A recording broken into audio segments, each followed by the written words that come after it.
പശ്ചിമ ബംഗാളിൽ വോട്ടർമാരുടെ കാഴ്ചപ്പാടിൽ ഏറ്റവും വലിയ വോട്ടേഴ്സ് ബ്ലോക്ക് എന്നത് രാജ്ബൻഷി സമുദായത്തിൻ്റേതാണ്. ബംഗാളിലെ ആകെ വോട്ടർമാരിൽ ഏകദേശം 18 മുതൽ 20% വരെ രാജ്ബൻഷി സമുദായത്തിലെ വോട്ടർമാരാണ്. പ്രത്യേകിച്ച് നോർത്ത് ബംഗാളിൽ ഈ സമൂഹം പട്ടികജാതി വിഭാഗത്തിൽ വരുന്നതിനാൽ ഈ സമൂഹത്തിന് നിരവധി നിയമസഭാ മണ്ഡലങ്ങളിൽ കാര്യമായ സ്വാധീനമുണ്ട്. ഞങ്ങളിപ്പോൾ മാതാഭംഗയിലാണുള്ളത്. ഇവിടെ ഏകദേശം 40% രാജ്ബൻഷി സമുദായ വോട്ടർമാരുണ്ട്. ഈ വോട്ടർമാരുടെ പ്രാധാന്യം ഇതിൽ നിന്ന് മനസ്സിലാക്കാം. പട്ടികജാതിക്കായി സംവരണം ചെയ്തിട്ടുള്ള മിക്ക സീറ്റുകളിലും BJP മാത്രമല്ല, തൃണമൂലിൻ്റെയും സ്ഥാനാർത്ഥികൾ ഈ സമുദായത്തിൽ നിന്നുള്ളവരാണ്. അതായത് ഈ സമുദായത്തിലെ വോട്ടർമാരെ തങ്ങളുടെ പക്ഷത്തേക്ക് ചേർക്കാൻ ഇരു പാർട്ടികളും ഒരു കുറവും വരുത്താറില്ല.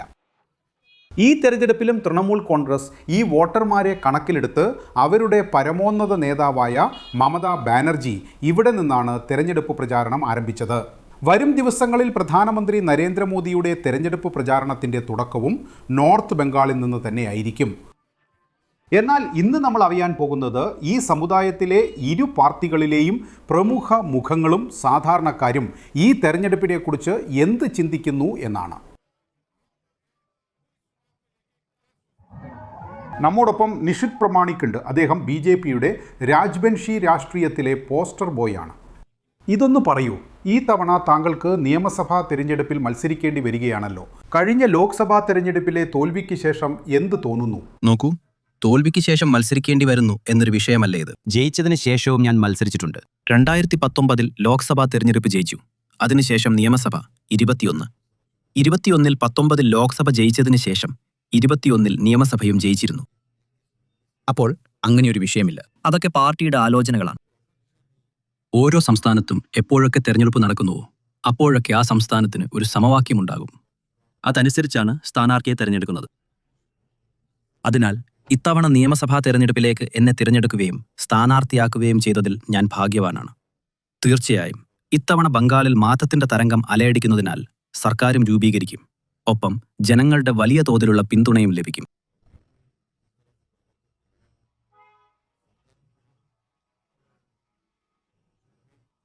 രാജ്ബൻഷി സമുദായം ബംഗാൾ രാഷ്ട്രീയത്തിലെ ഏറ്റവും വലിയ വോട്ട് ബ്ലോക്കാണ്. BJPയുടെ മധുവ രാജ്ബൻഷി തന്ത്രത്തിൻ്റെ പോസ്റ്റർ ബോയ് നിങ്ങളായിരുന്നു. എന്നാൽ ഇപ്പോൾ നമ്മൾ കണ്ടു, പ്രത്യേകിച്ച് ലോക്സഭാ തെരഞ്ഞെടുപ്പിൽ ഈ വോട്ട് ബാങ്കിൽ ഒരു വിള്ളൽ സംഭവിച്ചിട്ടുണ്ട്. എന്തുകൊണ്ടങ്ങനെ? നോക്കൂ, വിഷയം അങ്ങനെയല്ല. വോട്ട് ബാങ്ക് വലുതാണ്. കാരണം 2019 ഞങ്ങൾക്ക് ലഭിച്ച വോട്ടിനേക്കാൾ പല മടങ്ങ് കൂടുതൽ വോട്ട് 2024 ലഭിച്ചു. എന്നാൽ കോൺഗ്രസ്, TMC, CPIM മറ്റ് പാർട്ടികളുടെ വോട്ടുകൾ ദുർബലമായ രീതിയും അതോടൊപ്പം ഉദ്യോഗസ്ഥ തലത്തിലുള്ള അട്ടിമറിയും കാരണം ഞങ്ങൾക്കിവിടെ പരാജയപ്പെടേണ്ടി വന്നു. കൂടാതെ ഏകദേശം നുഴഞ്ഞുകയറ്റം നടന്ന രീതിയും കള്ളവോട്ടർമാർ വർദ്ധിച്ചതും, അതായത് 2019 2024 ഇടയിലുള്ള ഈ 5 വർഷത്തിനുള്ളിൽ ഇവിടുത്തെ മുസ്ലിം വോട്ടുകളുടെ ശതമാനം ഏകദേശം 15 മുതൽ 16% വരെ വർദ്ധിച്ചു. അപ്പോൾ അതിർത്തിയിൽ വേലിയില്ലാത്തതുകൊണ്ട് അവിടെ നിന്ന് നുഴഞ്ഞുകയറ്റമുണ്ടായി.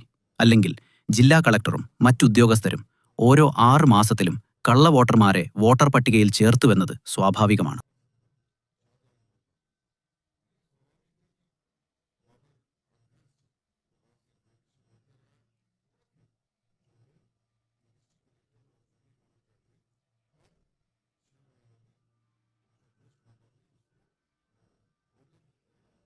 SIRന്റെ സ്വാധീനം രാജ്ബൻഷി സമുദായത്തിൽ എത്രത്തോളം ഉണ്ടായിട്ടുണ്ട്?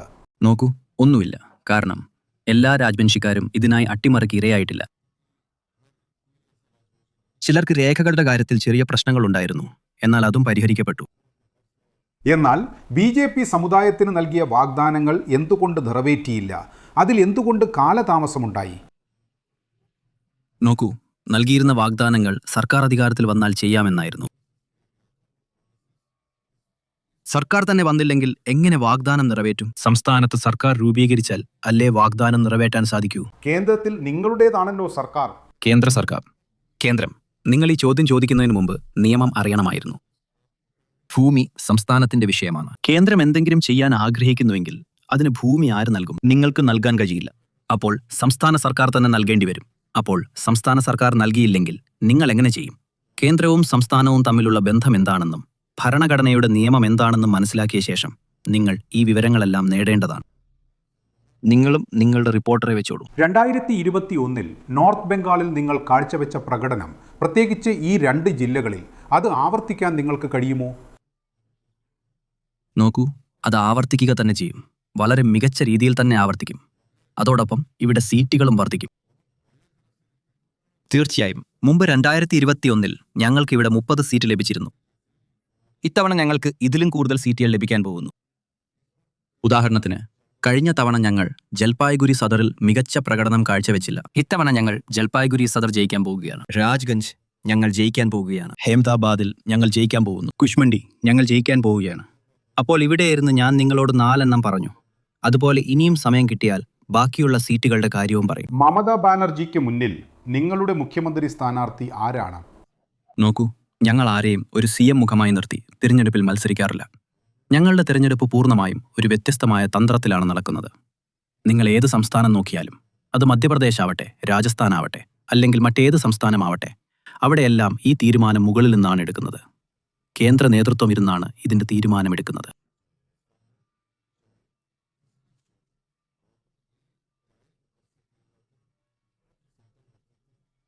തീർച്ചയായും ഞങ്ങൾ വലിയ ഭൂരിപക്ഷത്തിൽ വിജയിക്കുമ്പോൾ ഈ തീരുമാനവും എടുക്കപ്പെടും. ജയ് ബംഗാൾ, ജയ് ബംഗാൾ. സബുജി, നിങ്ങൾ TMCയുടെ സ്ഥാനാർത്ഥിയാണ്. രാജ്ബൻഷി ആളുകളെ പൊതുവെ BJPയുടെ വലിയ പിന്തുണക്കാരായാണ് കണക്കാക്കുന്നത്. അപ്പോൾ നിങ്ങൾക്ക് എന്ത് തോന്നുന്നു? ഇപ്പോൾ ഞങ്ങളുടെ രാജ്ബൻഷി ആളുകളും ഞങ്ങളുടെ രാജ്ബൻഷി സഹോദരീ സഹോദരന്മാരും ഇപ്പോൾ BJPയെ പിന്തുണയ്ക്കുന്നില്ല. കൂടുതൽ ഞങ്ങളെയാണ് പിന്തുണയ്ക്കുന്നത്. ഞങ്ങളുടെ പാർട്ടിയെയാണ് പിന്തുണയ്ക്കുന്നത്. എന്തിനു ചെയ്യണം? ഞങ്ങളുടെ ബഹുമാനപ്പെട്ട മുഖ്യമന്ത്രിയുണ്ട്, അഭിഷേക് ബാനർജിയുമുണ്ട്. ഞങ്ങളുടെ സർക്കാർ രാജ്ബൻഷി ആളുകൾക്ക് വേണ്ടി ഒരുപാട് കാര്യങ്ങൾ ചെയ്തിട്ടുണ്ട്. പഞ്ചാനൻ ബർമ യൂണിവേഴ്സിറ്റിയുമുണ്ട്. കൂച്ച് ബെഹാർ പഞ്ചാനൻ ബർമ യൂണിവേഴ്സിറ്റി, അതിലെ പ്രൊഫസർ ഞാൻ തന്നെയാണ്. കൂടാതെ നമ്മുടെ രാജ്ബൻഷി ഭാഷാ അക്കാദമിയുണ്ട്, മമത ബുദ്ധി അക്കാദമിയുമുണ്ട്. രാജ്ബൻഷി ജനങ്ങൾക്ക് വേണ്ടി നമ്മുടെ ദീദി ഒരുപാട് കാര്യങ്ങൾ ചെയ്തിട്ടുണ്ട്. അതുകൊണ്ട് രാജ്ബൻഷി ജനങ്ങൾ രാജ്ബൻഷി മാത്രമല്ല.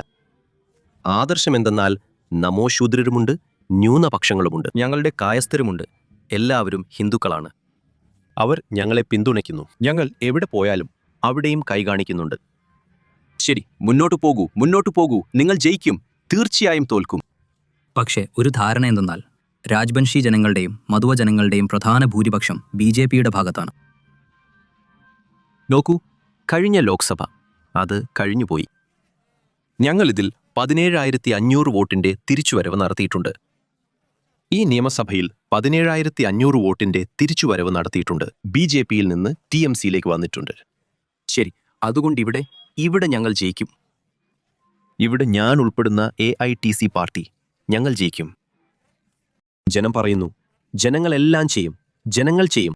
ജനം അനുഗ്രഹിച്ചാൽ നമ്മൾ ജയിക്കും, ഇല്ലെങ്കിൽ തോൽക്കും, അല്ലേ? അപ്പോൾ ജനം പറയുകയാണ്, സബ്ലു, നിങ്ങൾ മുന്നോട്ട് പോകൂ, നിങ്ങൾ ജയിക്കും. രാജ്ബൻഷി സമുദായത്തിലെ വോട്ടർമാർ BJP വിട്ട് TMCക്ക് എന്തിനു വോട്ട് ചെയ്യും? കാരണം രാജ്ബൻഷി ജനതയ്ക്ക് വേണ്ടി BJP ഒന്നും ചെയ്തിട്ടില്ല. നാരായണി ബറ്റാലിയൻ ഉണ്ടാക്കാൻ ഒരു ശ്രമം നടന്നിരുന്നു. ശരി, ശ്രമിച്ചിരുന്നു. ആരാണ് ചെയ്തത്? നമ്മുടെ BJPയുടെ വലിയ നേതാക്കളായ പ്രധാനമന്ത്രിജി, അമിത് ഷാജി, നിഷിത് ജി എന്നിവർ 250 കോടിക്ക് റായ് സാഹിബ് താക്കൂർ പഞ്ചാനൻ വർമ്മയുടെ പ്രതിമ നിർമ്മിച്ചു നൽകുമെന്ന് പ്രഖ്യാപിച്ചിരുന്നു. ശരി, പ്രതിമ ഇതുവരെ ആയിട്ടില്ല. സ്പോർട്സ് ഹബിന്റെ ഭൂമി പൂജ ചെയ്തിട്ടുണ്ട്, അത് ഇതുവരെ ആയിട്ടില്ല. നാരായണി ബറ്റാലിയൻ ഉണ്ടാക്കുമെന്ന് വാഗ്ദാനം ചെയ്തിരുന്നു, ഇതുവരെ അത് ഉണ്ടായിട്ടില്ല.